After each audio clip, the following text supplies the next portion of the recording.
Armin and Levac, 104.5 The Team, 104.5theteam.com. Our Jets reporter Ian Sachs was at the game yesterday, just like he is for every Jets home game. Joins us now on the Leah line. And Ian, when you look at the Jets 34, Redskins 20, a lot of it had to do with those big guns on offense for the Jets. Well, absolutely. The second half showed it. They came through.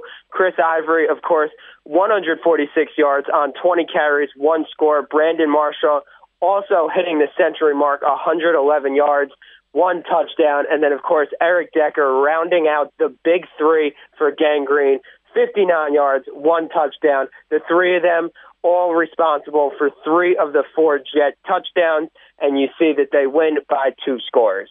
You know, it looks like the Jets are actually doing something I didn't think I'd see out of Gang Green.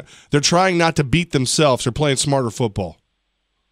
Well, they are. And you saw in the Dolphins game, the game right before this one, they had 14 penalties for, I think, about 160 yards. Yesterday, 1 penalty for 5 yards. And then, of course, limiting turnovers, no second-half turnovers.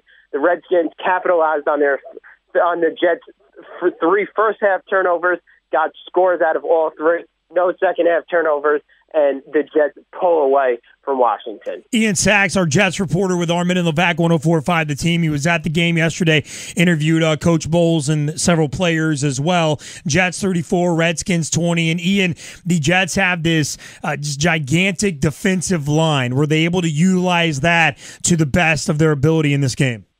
I think it shows through when you look at the difference in rushing yards. Washington limited to just 34 yards on the ground. The Jets 221.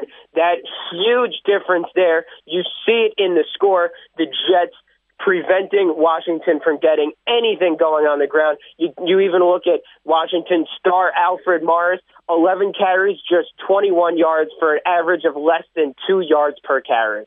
Ian, what's the vibe like? Do you get the feeling the Jets believe they're going to win these games now?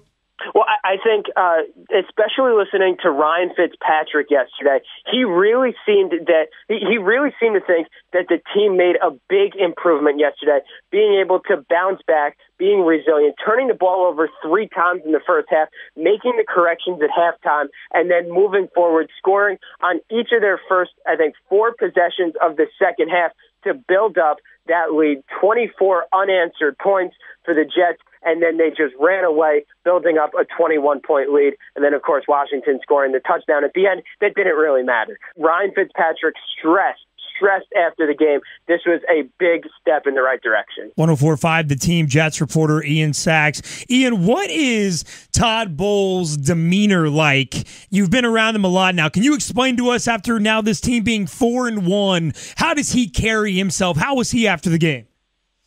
Well, after the game, he's very composed. He's relaxed. He doesn't show much fire at the press conference. And someone asked him, in your halftime speech, did you say to the team, look at this fire, we need to bounce back? And he said, look, the team sees that, the press just doesn't see it. So I think he's very fiery in the locker room, but then, of course, has a completely different demeanor when he's facing the press. And I think that's good for a coach to rally up the troops in the locker room and then have a much more composed, quiet sense with the press. Our 104.5 The Team Jets reporter is Ian Sachs at 104.5theteam.com.